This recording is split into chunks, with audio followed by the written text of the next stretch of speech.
The Johnson Wax Program.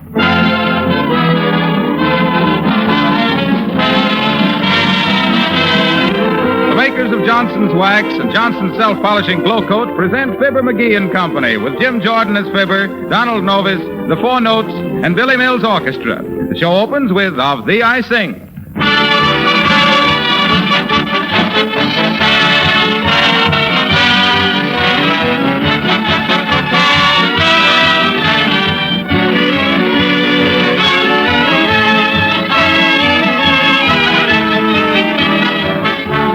Well, spring is only a few weeks away, and something in the air tells us it's time to make our homes brighter and fresher looking.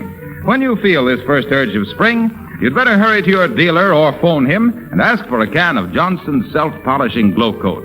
Then let this easy-to-use liquid polish make your floors sparkle and gleam like new. Glow Coat is the perfect spring tonic for dreary floors. Just put a little Glow Coat on your linoleum and painted and varnished wood floors, too. Let it dry for 20 minutes, then see the beautiful shining polish, protecting your floors from dirt and wear. Takes only a few minutes to apply Glow Coat, and there's no rubbing or buffing. You'll have more time for rest and play, and you can forget all about tiresome floor scrubbing when your floors are wearing a lustrous Glow Coat polish. Insist on the real thing. GLO-COAT. Johnson Self-Polishing Glow Coat.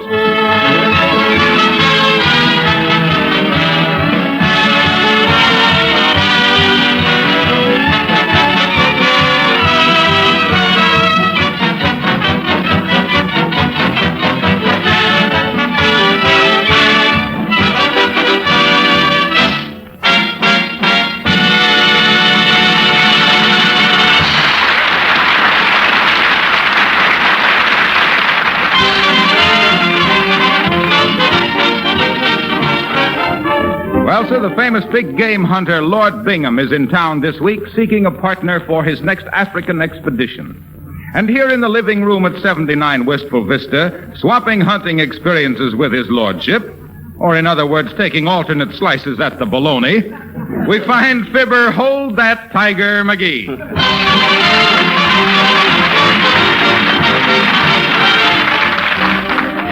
And so I had the skin of the vicious brute made into a rug for my library. It still growls whenever I enter the room. It does, eh? Did I tell you about the time I trailed a leopard 40 miles through the brush and then discovered it was a stray mule? What? An experienced hunter mistaking a mule for a leopard?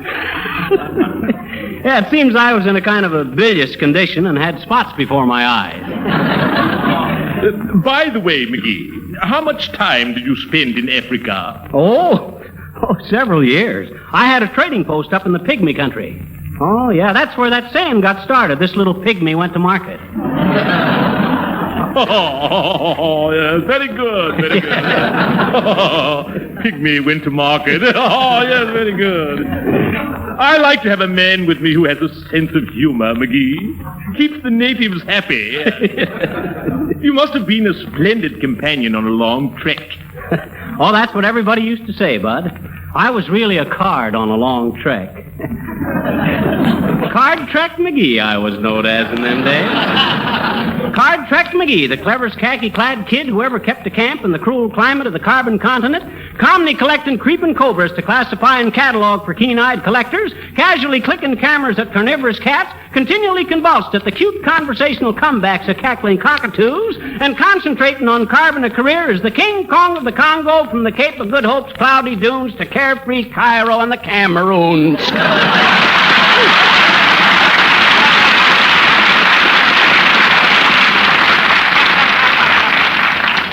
By Jove, I think you're just the man I'm looking for, McGee. I'm sure of it. But how is your health? How do you stand up under terrific hardships? Hardships? Why, Bud, would you believe it? Last December, I sat through 6 double features in 1 week. No. Yes, on my word. My word. And I thought I had experienced suffering, McGee. I think we'll make a great team in Africa. I think so. I never thought I'd meet a man who was so utterly fearless, so absolutely courageous. Let me think it over for a few hours, and I shall be back with my decision. Okay, I'll be waiting, Bingham. But hurry back. Righto. Hot dog. I guess I convinced him I wasn't scared of nothing. Boy, when we get to Africa... Hey! Get away from me! Help! Help! Help! Help!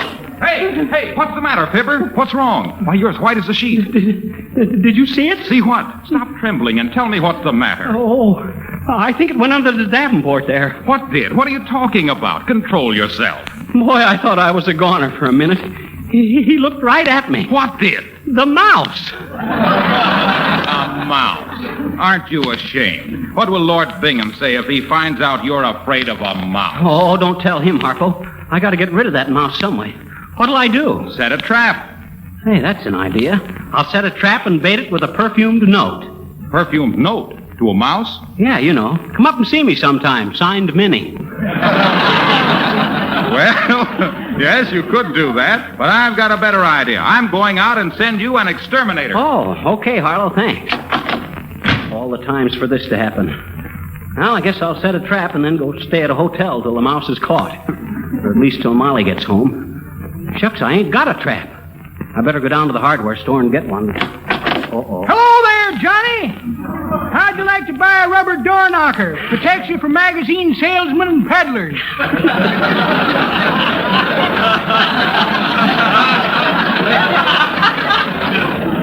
No thanks, old-timer. Hey! I says no, I don't want any rubber door knockers. If any peddlers come to my door, I'll take the rap. That's pretty good, Johnny. But that ain't the way I heard it. The way I heard it... What was that I just heard?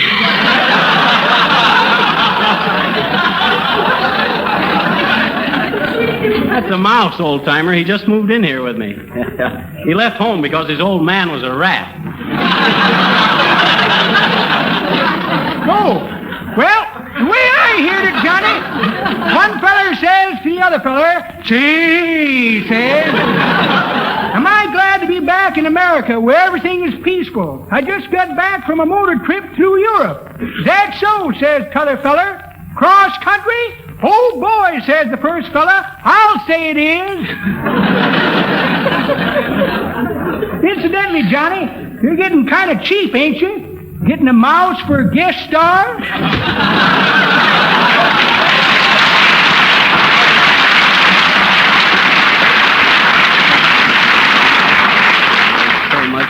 He's just jealous of that mouse. He thinks he's got the exclusive right to wear whiskers on this show. Hello, Fibber. Oh, hi, Billy. Say, ain't you supposed to be working on Don Novus's song? You mean Phil the Fluter's ball? Yeah. Oh, I finished that. Didn't even take time to go out and eat. Oh, gee, that's tough, Billy. Oh, I don't mind. I've got a cheese sandwich in my pocket. Shh. Not so loud, Billy. There's a mouse in here. If he hears you talking... Hey, look out! There he is! Look out, Billy! Hey, he's running up your pant leg. Which one? The left one. That's a joke on him. The sandwich is in the other pocket. Oh. Take it, Don.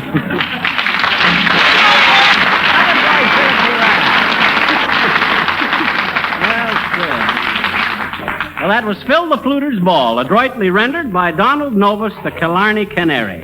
Thanks, Fibber. Oh, that's okay, Don. I always like to get... Excuse me a minute. Come in. Say, a guy named Wilcox says he wanted an exterminator. Yes, I do, Bud. What's the idea of bringing the machine gun? He said there was a rat here you wanted rubbed out. Is this the guy? Okay, stand against the wall, buddy. Hey, cut it out. That ain't the rat. I mean, that's Don Novus, our singer. You misunderstood. I just wanted some mice exterminated. Oh, I'm sorry. Phew. Gee, thanks, Fibber. I thought he was going to shoot me there for a minute. Oh, I couldn't let him do that, Don. I just had this wall papered. Hiya, Fibber. Get rid of the mouse yet? No, I ain't, Harpo. And if Lord Bingham comes back and sees me getting jittery at a little mouse, he won't take me to Africa with him. Gee, that would be too bad. We'd love to see Fibber go to Africa, wouldn't we, Harlow? Oh, at least. Thanks, fellas. I hope you mean that in the way it certainly didn't sound like. I suppose you think I'm kind of foolish letting a little mouse make me nervous, but I just can't help it. Oh, think nothing of it, Fibber. Besides, mice won't stay long in your house. Why, Harpo? Stand by, Racine.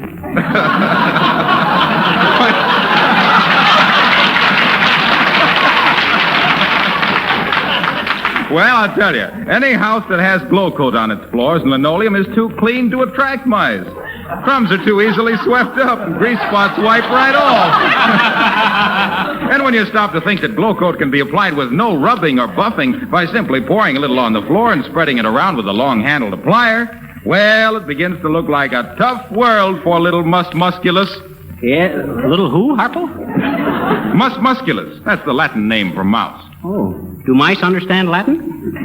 No, but I understand mice, and they won't stay in a clean house. Oh. Why, just the other day, I overheard one mouse say to another mouse, quote, Come on, Mickey. There's nothing for us around here. They use Johnson's glow coat.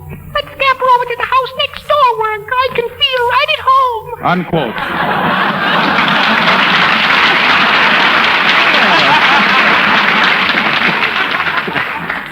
That was very sweet, Harpo. You sounded almost as good as Novus. Well, I got to run down to the hardware store and get a mousetrap. I'll see you later, fellas. I'm going to get rid of that mouse before old Bingham gets back. I better hurry. Hey, control room, how are we for time?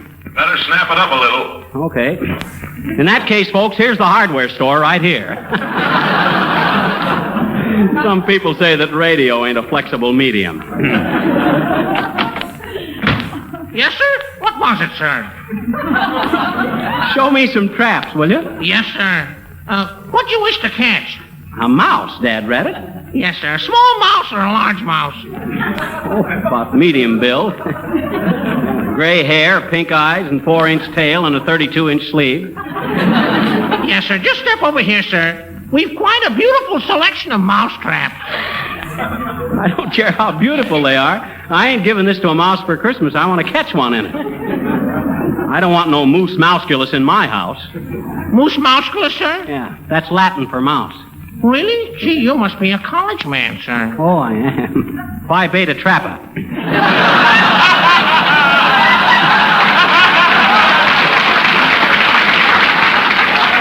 Well, come on, Bud. Show me something. Time's wasting. Yes, sir. Now here is a very efficient mousetrap, sir. Gee, that looks kind of complicated. Take a smart mouse to get caught in that thing. It's really very simple, sir. You see, it connects to any light socket. Uh-huh. The miniature projector throws a picture of a piece of cheese on the little screen in Technicolor.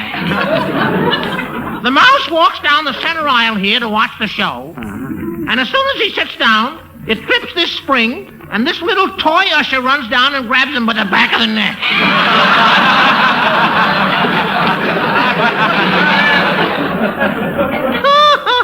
Clever, ain't it? But ain't you got just a simple old-fashioned wire mousetrap that you slap a hunk of cheese onto and let nature take its course? No, sir. I'm afraid not, sir. Oh, gee. Okay, Bud. You may go. No, you stay here. I'll go. Fine hardware store. Well, I got to get rid of that mouse before old Bingham comes back. What can I do to get rid of it? Wonder what Frank Buck is doing these days. Oh, why, how do you do, Mr. McGee? Oh, my, so nice to see you, really. Hi, Mrs. Uppington. Hey, you look very gay and happy today with that new hat. It is new, ain't it? It is a hat, ain't it? Oh, now, you man, my goodness. Horatio said exactly the same thing. Oh, yeah, Horatio K. Boomer. You still seeing a lot of him, Uppy? Oh, yes, indeed, but not nearly enough, Miss McGee. Tell me, Mr. McGee, do you think a girl should refuse a date occasionally? Does it really keep a man interested? Well, I don't know, Uppy, but I think the right way to keep old Boomer interested is to put your porch swing in the lobby of the First National Bank. Oh, Mr. McGee, I think you misjudge Horatio. Ah, no, he loves me for myself alone. Oh, sure. Just last night I asked him if he thought a few gray hairs made a girl unattractive, and he said, Abigail Sugar Lamb, just because there's a little snow on the roof doesn't mean the fire has gone out in the house.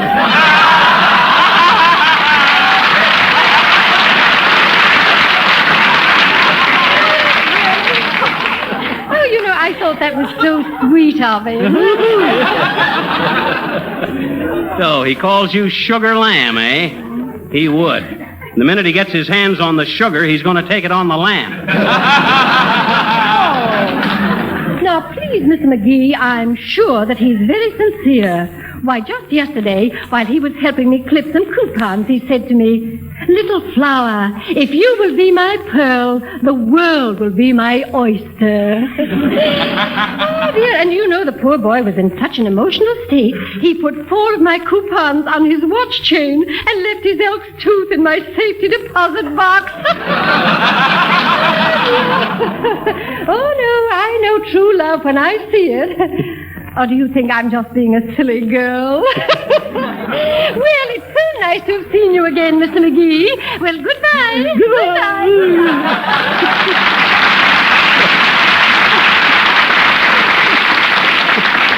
If you'll be my pearl, the world is my oyster. And what a stew she's going to wind up in. Well, hello there, Fisher. What is the idea of you walking along talking to yourself like a bump on a monologue? Well, I'm worried, Nick. I got a mouse in the house. You know a good way to get rid of him? Well, I was reading about one way in little storybooks I'm reading last night, which is calling itself by the title, which the name of it was The Pie-Eyed Piper of Hamlet. And it's being about a man who was playing Get Out of Town to a bunch of rats on his saxophone. Oh, you mean the Pied Piper of Hamelin, who led the rats out of town with his magic flute? Sure. Well, sir, this Pied Piper of Hambone, he is getting a contract from the master burglar of the town to give all the little mouses the bum's rush. You grab me? So the master burglar... Master burglar? Oh, you mean burgomaster. It is the same difference, Fisher. Because when the rats are all being jitterbugged out of town, this burglar maestro is saying to the pie-faced piper, "Ha ha," he is saying, "if you think we are paying you for the job, Squeegee, you are a bad mistake. You'd better get out of town or we are throwing you in the calagoose for fragrancy." Fragrancy? Yes, and they could do it, too, because the whole proposition is smelling very bad, if you know what you mean. Yeah, I know, Nick. So in revenge, he started tooting his piccolo, and all the children followed him out of town and were never seen again. That is a very good synopsis of how the book is ending itself, Fisher. And the moral of the story is being, if you are teaching a bad example by acting like a rat, don't blame the kids if they're wanting a new tutor. Well, so long, Fisher. So long, Nick. Take it, Billy. That was the 4 notes, folks, getting a surprising amount of musical nourishment with chopsticks. Well, thanks, boys and girls. Now, I hope that mouse is gone for good. I wonder where the dad-ratted little baseboard blatherskite is now. It'd be just like him to sneak up and put his cold nose on the back of my neck. Oh, why do I think of such things? Be calm, McGee. He won't hurt you. How do you know he won't? Well, he won't, that's all. Oh, yeah? What do you know about mice? Who, me? Yes, you. Oh, keep quiet. I won't keep quiet. I'll talk about it. There he is. No, that can't be the mouse. That knock was too tall. Come in. Good day, Paperclip. Uh-oh. Understand you're having some trouble with one of our little 4-footed friends. That's right, Boomer. Why don't you get it set a trap for the little beast? Like the trap you're setting for Mrs. Uppington, eh? I want to warn you once more about trying any of your chiseling tactics on her, Boomer. You're just the type that'd break a woman's heart and patch it up again with itching powder. I know your game. Curses, he'll foil me yet. What you want to see me about? Ah, yes. I came in to sell you my own patented mousetrap, McGee. The Boomer Beastie Basket. Well, let's see it, Boomer, and hurry up. I'm expecting company. Certainly. Well, put that mousetrap. Mousetrap. Have it here somewhere. Here's the rare and valuable first edition of Shakespeare I just got from the library. Don't ask me whose library. Here's an invitation to a class reunion at dear old Leavenworth. Ah, the good old days in Cooler College. How proud I was when I won my letter in the pole vaulting event, 50 feet ahead of the Bloodhound. The mousetrap, Boomer, the mousetrap. Ah, yes. Coming to it, pork shank. Coming to it. Where's that mousetrap? Here's a china egg, very handy for knitting socks, or socking knit with. Valentine from Sheila the shoplifter. Poor girl. Her bloomers took an unexpected stretch, and so did she.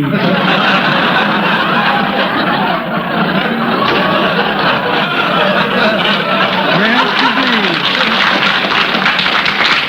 Also a small check for a shorter beer. Well, well, imagine that. No mousetrap. Well, I must be off. I'm going to help a man unload a truck. There he goes now. Hi, Jack.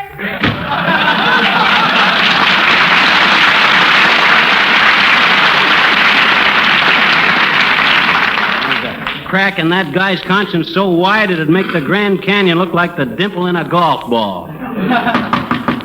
Uh-oh. I'll bet that's Bingham. Come in. Oh, hi, Lord Bingham. I'm glad to see you again. Have a chair. Thanks, I have one. Oh, you got two? Oh, no, that was cigars, wasn't it? Well, what did you decide, Bingham? You think I'd make a good partner for a big game expedition? I most certainly do, McGee. I most certainly do. Oh, fine. There's one thing I must impress upon you. What's that, Lord Bingham? Well, McGee, it's a rather delicate subject.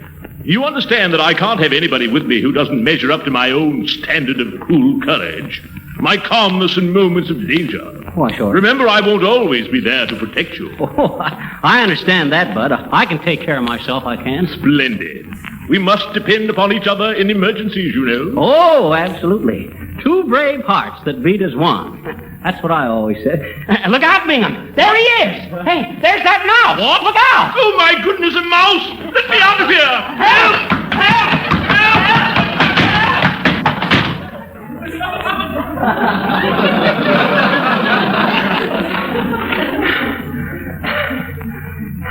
I say, McGee, is that you in this closet with me?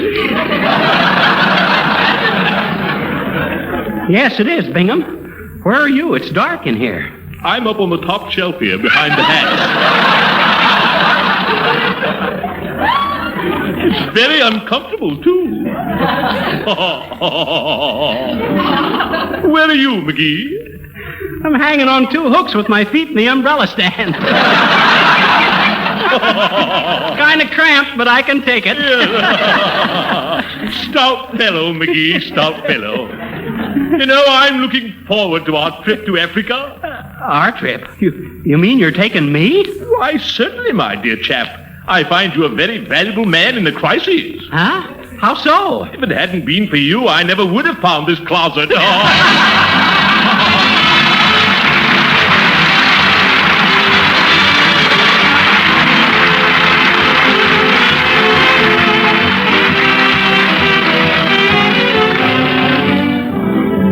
Fibber will be back in just a moment.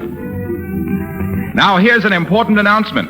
For a limited time, your dealer is offering giant-sized cans of Johnson's self-polishing glow coat and Johnson's wax, paste or liquid, at the same price as the regular sizes. Now, it's your opportunity to save money, for these giant sizes hold 1/3 more than the regular sizes. Now, I'm sure I don't have to tell you that these special giant-sized cans of Johnson's wax and Johnson's self-polishing glow coat are selling fast. Women are delighted with these big cans, which contain 1/3 more than the regular sizes, and yet cost not a penny more. When these giant-sized cans are gone, there won't be any more, so you are urged to take advantage of this special offer without delay. Phone your dealer or go to the store the first thing tomorrow morning and get a supply of Johnson's wax and Johnson's self-polishing glow coat in the special money-saving giant sizes.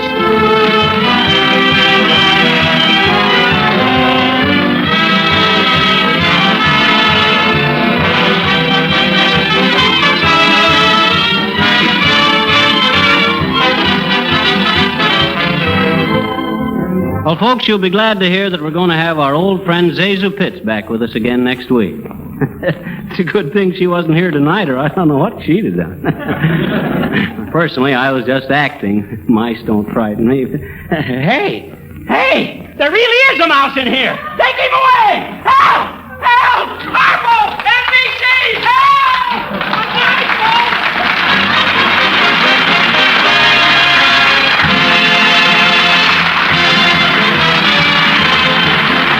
This is Harlow Wilcox speaking for the makers of Johnson's Wax, Johnson's Self Polishing Glow Coat, Racine, Wisconsin, inviting you all to be with us again next Tuesday night. Good night. This is the National Broadcasting Company.